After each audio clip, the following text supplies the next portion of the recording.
Vahel tundub oodates, et aeg justkui seisab. Eriti, kui pole midagi lugeda.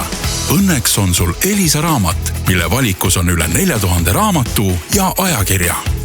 Äpist leiad populaarsed sarjad, värsked menukid ja aegumatud klassikud.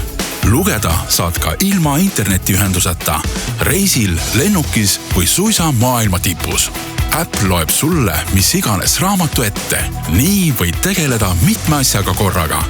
Tõmba äpp alla ja liitu sealsamas Elisa raamatu teenusega. Vaid 8,99 eurose kuutasu eest võid lugeda telefonis või tahvlis nii palju kui jaksad, siis kui ise soovid. Proovi kohe 2 nädalat tasuta. Ka siis, kui oled Tele2 või Telia klient. Elisa raamat muudab kõik tüütud ootamised ja vabad hetked päeva oodatuimaks osaks.